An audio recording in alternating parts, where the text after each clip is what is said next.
अब मतदान संपन्न हो गया है। आपसे पहला मेरा यही सवाल है, क्या लग रहा है छत्तीसगढ़ सेकेंड फेज को लेकर? अंबिकापुर में भी कांग्रेस जीतेगी और सेकेंड फेज में भी बहुमत कांग्रेस को स्पष्ट बहुमत मिलेगा।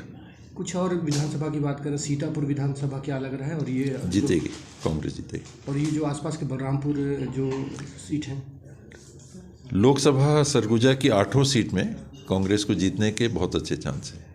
सनावल तरफ से जो कुछ ऐसे कुछ जानकारी आ रही है, क्योंकि हमेशा वहाँ से बीजेपी लीड करती है, इस बार क्या लग रहा है उधर से? बराबर बराबर की रिपोर्ट है और रामचंद्रपुर से आगे रहने की बात लोग कह रहे हैं। पूरे ब्लॉक से, रामानुजगंज ब्लॉक से भी स्थिति ठीक है बता रहे हैं, बलरामपुर में भी स्थिति ठीक है, जीतने के चांसेस अच्छे चांस हैं। बाबा, एक बार फिर से सीएम को लेके लोगों में फिर से उत्सुकता इस बार प्रारंभ हो गई है। इसको लेकर आपका क्या है इस बार? क्योंकि इस बार जितनी भी नज़रें हैं टिकी हुई आप ही के ऊपर सारा, क्योंकि जो इस बार उत्सुकता तो कम होनी चाहिए, क्योंकि जीत के जाएंगे तो सिटिंग सीएम है, उनको पहला मौका मिलना है। इसके पहले चुनाव में कौन होंगे किसी का नाम नहीं था, अभी तो सिटिंग चीफ मिनिस्टर है। तो सीएम को लेके आप भी कुछ आगे अपने लिए करेंगे? नहीं, मैं नहीं करूँगा। पार्टी हाईएस्ट लेवल पे ये सब निर्णय होते हैं तो उनको तो सब मालूम है, अपने से करने की क्या ज़रूरत है इसमें।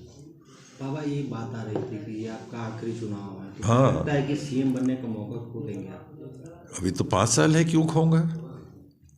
5 साल तक तो जिंदा हो ना। मतलब सीएम बनने की इच्छा रखते हैं आप? सबके मन में इच्छा रहती है, क्यों नहीं रहती है, लेकिन आपने पूछा कौन बनेगा, तो स्वाभाविक तौर पे जो सीरीज़ आप जीत रहे हो तो विनिंग कैप्टन को तो मौका सबसे पहले तो उन्हीं का नाम विचार में आएगा ना। मैं ये कहूँ तो ढोंग हो जाएगा कि मैं चीफ मिनिस्टर नहीं बनना चाहूँगा। मैं ढोंग मुझे जमता नहीं। पब्लिक के सामने आपके माध्यम से हम लोग जाते हैं तो पब्लिक से गलत बोलना मुझे नहीं जमता। पिछले बार के चुनाव को लेकर बात करें बाबा, तो पिछले बार ही चाह रहे थे कि आप सीएम बने, प्रदेश से भी यही इच्छा उत्पन्न हो रही थी। खासकर सरगुजा वासियों को बिल्कुल उम्मीद है कि इस बार बाबा सीएम बनेंगे। उनके मन में है भावना, एक तीव्र भावना है, ये सच्चाई है।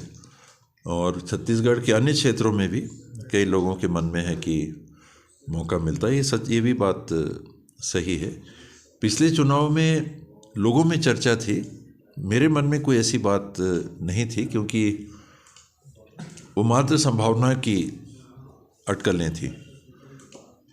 लेकिन जब चुनाव के बाद हम लोग को बुलाया गया दिल्ली, तो 4 लोगों को बुलाया गया, उसमें मेरे को भी बुलाया गया, तो वो संभावना यानी एक वास्तविकता में बदली कि वास्तविक तौर पे एक नाम जो विचार में है वो मेरा भी था। चरणदास महंत जी थे, ताम्रध्वज भाई थे, भूपेश भाई थे, 4 मैं था, हम लोग 4 को बुलाया गया था। तो वो एक वास्तविकता में बात आ गई कि हाई कमांड ने बुलाया, वरना तो अटकलें हैं, मीडिया में बात हो रही है, अपने साथी बोल रहे हैं, तो ये भावनाएं रहती हैं। भावनाओं से ऊपर हट के हाई कमांड ने जब बुलाया तो वो वास्तविकता बन गई कि हाँ, ये 4 में से कोई मुख्यमंत्री बन सकते हैं, और तब से वो चल पड़ा है नाम। बाबा, अभी भी आप दिल्ली गए हुए थे, इसको लेकर भी काफ़ी सीरियस है पूरी जनता की, आखिर क्यों, क्या कारण क्या था, क्यों गए हुए थे? मैं तो सिर्फ मंदिर जाने के लिए गया था। परिवार के लोग वहाँ एक गुरुजी का मंदिर स्थापित है छतरपुर में, दिल्ली के क्षेत्र में छतरपुर एक इलाका है, और वो बहुत मानते हैं। आदि बाबा है, उनकी माँ, आदि बाबा की बहन, आदि बाबा की वाइफ, बहू हमारी, वो बहुत मानते हैं। तो वहाँ से भी ऐसा संदेश था कि नहीं आना है। मैंने कहा चुनाव के बाद, तो क्या नहीं, वोटिंग के पहले आना है।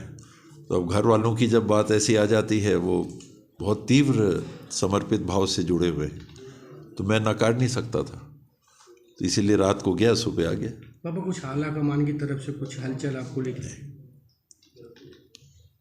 इस बार देख पाएगी कि नहीं जनता आपको सीएम बनते हुए?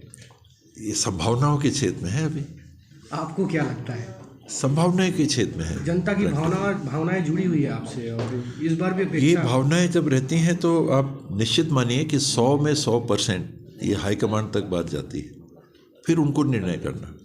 तो जब आपने किसी को हाईकमांड मान लिया, परिवार का मुखिया मान लिया, फिर उनकी बात के बाहर जाना, ये मेरी प्रवृत्ति नहीं है, ये मेरा स्वभाव नहीं है। या तो मैं अलग रहूँ, मैं अपने में हूँ, अपने साथियों के साथ हम लोग जो होगा खुद करेंगे, हम हैं, ताकतवर हैं, हम जैसा चाहेंगे हम कर सकते हैं, हम मुख्यमंत्री बन सकते हैं, तो एक अलग भावना होती। लेकिन जब आपने एक समूह, एक संगठन, एक परिवार से अपने आप को जोड़ लिया कि हम कांग्रेस परिवार के साथ हैं, आपने अपने सिंबल पे टीएस बाबा की छाप में चुनाव नहीं लड़ा, ना आपके साथियों ने कहा कि टीएस बाबा की छाप में लड़ो, साथियों ने कहा कि पंजा छाप में लड़ो। तो जब आप पंजा छाप में लड़े तो मतलब आप कांग्रेस परिवार और उसके संगठन के दायरे में अपने आप को आपने रख दिया। फिर सिलेक्शन होगा तो कांग्रेस की सिलेक्शन कमेटी तय करेगी। आपको नहीं चाहिए कांग्रेस की सिलेक्शन कमेटी तो बाहर रह के खेलो आप। अगर इस टीम में खेलना है तो फिर सिलेक्शन कमेटी की बात फाइनल। ये तो इसमें मैं उन लोगों में नहीं हूँ कि जो उसमें फिर नाटक करूँगा। बाबा एक आखिरी सवाल, ये जो चुनाव संपन्न हुए हैं किस नज़रिए से देख रहे हैं इसको, किस तरीके से ये चुनाव हुआ? क्योंकि लगातार ये बातें सामने आती रहती थी कि इन 5 वर्षों में टीएस सिंहदेव ने कोई ऐसा काम नहीं किया है।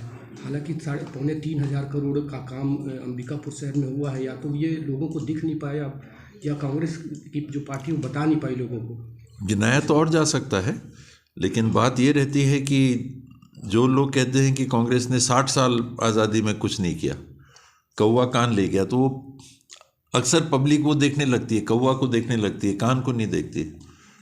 तो कभी कभी हमारे साथ भी होता है कुछ नहीं हुआ, कुछ नहीं हुआ। तो ये माहिर हैं लोग इस प्रचार में, हम लोग भी उसी में लग जाते हैं, कुछ नहीं हुआ। अब इतना बड़ा मेडिकल कॉलेज खड़ा हो गया, अब आप कहो कुछ नहीं हुआ और आप मान भी लो तो क्या कहा जा सकता। हाँ, पर कहीं कमी है, कुछ सड़कें और बन जाती, नालियों में ढक्कन और लग जाते, छोटे काम हैं लेकिन दिखते हैं कि ये काम हो जाते, तो वो बल पड़ लेता है। जो बड़े काम है वो नहीं दिखते। आज आप रायपुर पहुंच जा रहे हो 4 साढ़े 4 घंटे में, वो आप कहोगे कुछ काम नहीं हुआ। पहले 6-6 7-7 घंटे से कम नहीं लगता था, तरकते पटकाते जाते थे अपन, या ट्रेन से ही जाया करते थे। फिर भी लोग कहते हैं कुछ नहीं हुआ और हम लोग कहते हैं हाँ कुछ नहीं हुआ। अपनी अपनी सोच है कि अपन बस कभी कभी पब्लिक की सोच ऐसे ढल जाती है कि हाँ जो कह रहा है कुछ नहीं हुआ, हाँ कुछ नहीं हुआ। और मैं तो अच्छा नहीं लगता है गिनाना जी, क्योंकि आप जितना गिनाओगे तो आप और गिना सकते हो कि ये बाकी है, ये बाकी है, तो उसको गिनाने का औचित्य नहीं होता। लेकिन इस बार मैंने सोचा था कि लोग इतना कह रहे हैं, किसी ने तो मेरे को निकम्मा तक बोल दिया था, मीडिया के सामने निकम्मा बोल दिया था। एक आप लोग, इसीलिए मैं उसमें जाता नहीं हूँ, ना जाऊँगा कभी। वो सबको बुला के जो आप लोग करते हैं सवाल जवाब, उसमें 2-2 बार, और मीडिया ने उसको ना काटा ना उनको टोका और बोलने दिया। तो है, ऐसी भी ये दुनिया है अपनी, चल रहा है, ठीक है। बाबा आंकड़े अब लोग निकालने लगे हैं आपको लेकर। कोई बोल रहा है कि 15,000 16,000 वोट से बाबा जीत रहे हैं, किसी का कहना है कि 25,000, कई तो ऐसे भी बोल रहे हैं कि 60,000 वोट से जीत रहे हैं। जीत तो हर कोई बोल रहा है, आपको क्या लगता है? कई लोग 10 लाख का सट्टा लगा रहे हैं कि बाबा हार रहे हैं। कुछ विशेष परिवार के जिन्होंने अब की बहुत सक्रियता से भाग लिया, वो कई जगह लगा रहे हैं कि हार रहे हैं बाबा। तो मैं तो 1 वोट से जीतना चाह रहा हूँ, 1 वोट से भी अगर जिता दिया तो ठीक है। बाबा ये संभाग की 14 सीटें आई थी 18 के चुनाव में, आपने काफ़ी मेहनत किया था। इस बार क्या लगता है कितने सीटें आएगी 14 में कांग्रेस? 10-11 में पूर्ण संभावना है। तो छत्तीसगढ़ की 90 सीटों की बात करें तो लगभग 2/3 से कम नहीं, 2/3 से कम तो निराशाजनक रहे। तो बाबा ये 14 सीटों में कौन सी कमजोर नज़र आ रही है आपको? कोरिया में 3 में से 1 में संभावना है अच्छी, 2 कमज़ोर हैं। अभी गिनती तक रुक जाते हैं, मैं क्यों नाम लूँ। जशपुर में 3 में 1 लग रहा है कि जीत रहे हैं, 2 में संभावना है। और सरगुजा लोकसभा की 8 सीटों में 8 में संभावना है जीतने की, वास्तविक संभावना। जीतेंगे हारेंगे कितनी मैं नहीं कह सकता, लेकिन 8 में। अजय तिर्की भी दावेदारी इस बार जबरदस्त नजर आई, वहाँ से भी कुछ बातें निकल के आ रही हैं। अच्छे व्यक्ति हैं, अच्छे उम्मीदवार हैं और लोगों ने अपनाया भी है। कुछ सैबोटेज की भी बात सामने आई है, लेकिन देखिए मतदाता बलवान है। मौका तो आखिरी है बनने का, ये तो तय है कि सीएम नहीं बनने की स्थिति में आगे चुनाव लड़ने का कोई औचित्य नहीं, ना मैं लड़ूंगा।